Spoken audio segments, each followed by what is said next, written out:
April 23rd, 1947, 10:47 p.m. Lennox Lounge, Harlem. Vito Genovese walked in drunk, saw Bumpy Johnson sitting with his wife Mayme, and said something that made the entire room go silent. "I didn't know they let your kind of women in here, Bumpy." Thought this was a classy joint. Everyone waited for Bumpy to explode, to pull his gun, to start a war right there. Instead, Bumpy stood up slowly, kissed his wife's hand, looked at Vito with eyes colder than anyone had ever seen. "Vito, you just made the biggest mistake of your life. But you won't understand it for 72 hours. Exactly 72 hours later, Vito Genovese was on his knees. Not because Bumpy killed anyone, because Bumpy destroyed everything Vito loved without firing a single shot. This is the story of how you don't survive disrespecting a queen in her own kingdom. To understand what happened that night, you need to understand who Mayme Johnson was. She wasn't just Bumpy's wife. She was Harlem royalty, educated, elegant, respected. She ran community programs, helped families pay rent, organized food drives during hard times.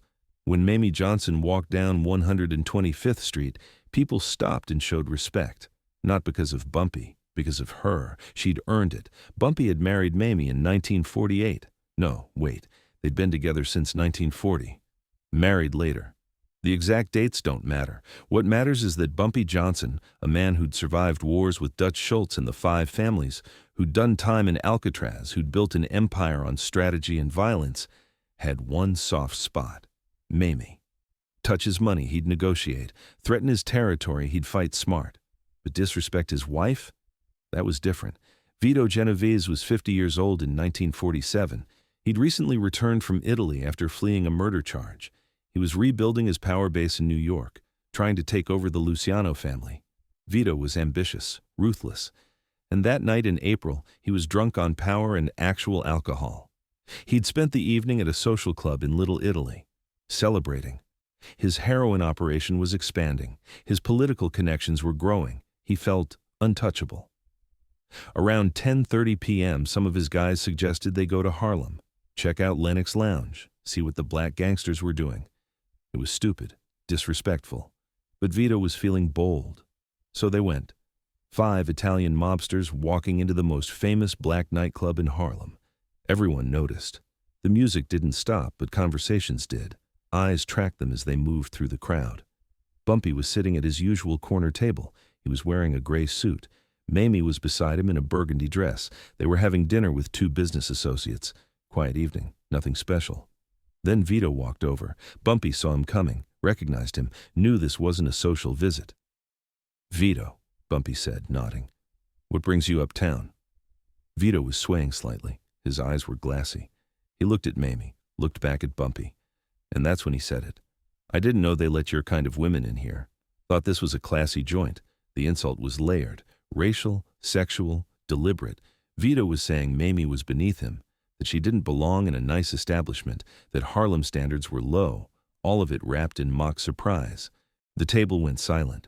Bumpy's associates tensed, hands moved toward waistbands. Mayme's face didn't change, but her eyes went hard, and Bumpy just looked at Vito for a long moment. Then he stood up, slowly, deliberately. He took Mayme's hand, kissed it. A gesture of respect, of love, of making a statement. He turned to Vito, spoke quietly. The whole room was watching, but his voice was controlled. "Vito, you just made the biggest mistake of your life, but you won't understand it for 72 hours. When you do, you'll wish you'd stayed in Little Italy tonight." Vito laughed, actually laughed. "You threatening me, Bumpy, in front of all these people?" "No," Bumpy said. "I'm making you a promise. There's a difference." Vito waved him off, turned to his guys. "Let's go. This place smells anyway." They left. The moment they were gone, the tension in Lennox Lounge exploded. People started talking. Some wanted revenge immediately. Burn down Vito's operations, kill his men, start a war. Bumpy held up his hand. "No. We don't do this with violence. We do this with precision." He turned to his closest associates. "Illinois Gordon, Willie Jackson, Quick Lewis. Gentlemen, we have 72 hours. I want Vito Genovese to lose everything he values. His money, his reputation, his respect, his peace of mind, but nobody dies, understand? We don't give him martyrs, we give him humiliation." The men nodded. Illinois asked, "Where do we start?" Bumpy smiled. It wasn't a warm smile. His heroin shipment. "It's coming in tomorrow night at the Red Hook docks. Make sure the police know about it. April 24th, 1947, day 1, 11 p.m. Vito's biggest heroin shipment of the year was arriving, 50 kilos, worth $500,000 on the street. It was supposed to be a simple pickup. His guys would meet the ship, load the product into trucks, distribute to dealers by morning. But when the trucks arrived at the dock, so did the NYPD. 20 cops. Tactical unit. They knew exactly which ship, exactly which crates. They arrested 12 of Vito's men, seized all 50 kilos. It was the biggest drug bust in New York that month. The newspapers called it excellent police work. What they didn't know was that an anonymous tip had come from a Harlem payphone. And the detailed information about the shipment, the timing, the location, that came from Bumpy's network. He'd known about Vito's operation for months, just waited for the right moment to use it. When Vito heard the news the next morning, he was furious. He suspected a snitch, started interrogating his own people, didn't even think about Bumpy. Why would Harlem's kingpin care about an Italian heroin operation? That was his first mistake, underestimating what Bumpy knew. His second mistake was thinking the raid was random bad luck. April 25th, 1947, day 2. Vito ran a gambling operation out of a social club on Mulberry Street. Poker games, craps tables, high-stakes betting. It was one of his cash cows, $10,000 a week in profit. The club operated under the protection of local cops who got paid to look the other way. But that night, those same cops got a call from their captain. There'd been complaints, noise violations, suspected illegal gambling. The captain wanted it shut down. Now. The cops had no choice. They raided the club, arrested 32 people, seized $47,000 in cash, shut down the operation. Vito couldn't believe it. 2 major operations hit in 2 days. He called his police contacts, asked what happened. They told him the pressure came from higher up, the police commissioner's office. Someone had made official complaints, filed paperwork, made it impossible to ignore. Vito didn't know that someone was a community organization, a group that fought gambling in residential neighborhoods. And the person who'd organized the complaints, who'd gathered the evidence, who'd pushed the paperwork through, was Mayme Johnson. She'd been building that case for 6 weeks, just needed a reason to file it. April 26th, 1947. Day 3. Vito owned a restaurant in Greenwich Village, high-end Italian place. It was legitimate, or mostly legitimate.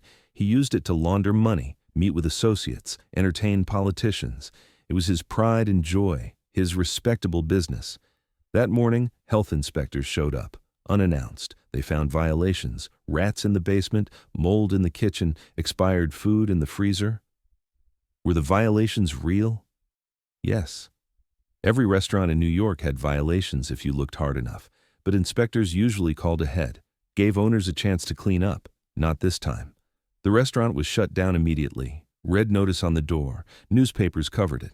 Mob boss's restaurant closed for health violations. Vito was losing his mind. 3 operations in 3 days. His heroin business crippled. His gambling operation shut down. His legitimate front destroyed. But it got worse. That afternoon, his top enforcer, a man named Sal the Bull Marconi, was found beaten in an alley in the Bronx. Not dead, just beaten, badly, broken ribs, broken jaw, broken hands, the kind of beating that sends a message. Sal would recover, but he'd never be an enforcer again. And that evening, Vito's mistress, a woman named Angela, who he'd been seeing for 2 years, left him, took $50,000 from his safe, disappeared. Vito's guys searched everywhere, found nothing. What Vito didn't know was that Angela had been playing both sides for 6 months. She'd met Bumpy's associate at a jazz club, started passing information, and when Bumpy gave the word, she cleaned out Vito's safe and relocated to Chicago with enough money to start fresh. By the end of day 3, Vito Genovese understood. This wasn't bad luck. This wasn't coincidence. This was Bumpy Johnson, and it wasn't over. That night, Vito's prized Cadillac, a custom black beauty he loved more than anything, was found in the Hudson River. Not destroyed, just stolen and dumped, One more thing Bumpy took from him. April 27th, 1947, day 4, 72 hours after the insult. Vito woke up to find a flower delivery at his door. Beautiful arrangement, roses, lilies, expensive. The card read, "To Mrs. Mayme Johnson. My deepest apologies for my disrespect and ignorance. You are a lady of class and grace. I was wrong. Sincerely, Vito Genovese." The flowers weren't at Vito's door. They were at Mayme's. Vito had sent them, or rather, Vito's underboss had sent them after Vito spent 3 hours understanding exactly what Bumpy had done. The breakdown was simple. Bumpy hadn't killed anyone, hadn't started a war, hadn't done anything that would bring heat from other families or the police. He'd just systematically dismantled everything Vito valued using information, connections, and perfect timing. The heroin bust? That was Bumpy's intel. The gambling raid? That was Mayme's legal pressure. The restaurant closure? That was Bumpy's friend in the health department who owed him a favor. The enforcer beaten? That was a lesson about respect. The mistress leaving? That was loyalty bought and paid for. The car in the river? That was just insult added to injury. Vito sat in his remaining social club that morning, his captains around him. They'd lost $250,000 in 3 days. His reputation was damaged, his operations were crippled, and all because he'd insulted Bumpy's wife. One of his captains, an older man named Petey, spoke quietly. "Boss, we need to end this. If Bumpy wanted to, he could destroy us completely. He's showing restraint." Vito nodded slowly. "How do we end it?" Petey looked uncomfortable. "You apologize. Not to Bumpy. To his wife." That's how Vito Genovese, one of the most powerful mobsters in New York, ended up writing an apology letter to Mayme Johnson and sending flowers and making sure everyone in the underworld knew he'd backed down. The word spread fast. Vito Genovese insulted Bumpy's wife. Bumpy destroyed 3 of his operations in 72 hours. Vito apologized. The lesson was clear. You don't disrespect Harlem's queen. A week later, Vito sent an emissary to Bumpy, asked for a sit-down. They met at a neutral location, a restaurant in Midtown. Vito sat across from Bumpy. His face was tired, defeated. "I was drunk. I was stupid. I disrespected your wife. I apologize." Bumpy nodded. "Your apology is accepted. But understand something, Vito. I didn't do this because I'm violent. I did this because I'm strategic. You had 3 days to learn that every part of your operation has a weakness, every strength has a counter, and I know them all." Vito swallowed. "I understand." "Good," Bumpy said, "because if you ever disrespect my wife again, or any woman in Harlem, I won't be this gentle. I'll take everything, and you'll spend the rest of your life rebuilding." Vito nodded. He understood. They shook hands. The meeting ended. Vito Genovese never came to Harlem again, never spoke about Bumpy's family, never made the mistake of underestimating a man who protected his queen with intelligence instead of violence. Years later, in 1959, a journalist asked Bumpy about the Vito incident. Bumpy smiled. Mayme was sitting beside him. They were at home, comfortable, happy. The journalist pushed. "Is it true you destroyed his operations in 3 days?" Bumpy looked at Mayme, squeezed her hand. "I didn't destroy anything. I just reminded him that respect isn't optional. It's mandatory. And when you disrespect a queen, you answer to the king. Not with violence, with precision." That's the genius of what Bumpy did. He could have killed Vito, could have started a war, could have burned everything down. But that would have made Vito a martyr, would have brought heat from other families, would have been messy. Instead, Bumpy used information, used systems, used timing. He hit Vito where it hurt. Economically, reputationally, psychologically, and did it all without crossing lines that would force retaliation. It was the perfect revenge, devastating but controlled, and the message echoed through every mob family in New York. Bumpy Johnson's wife is untouchable. His family is sacred, and if you forget that, you'll lose everything you love in 72 hours, not through violence, through intelligence. If this story moved you, subscribe. Drop a like if you understand that the smartest revenge isn't explosive, it's systematic. Share this with someone who needs to know that protecting your family doesn't require violence, just strategy. And in the comments, tell me, what would you have done in Bumpy's position? More legendary stories coming next. Don't miss them.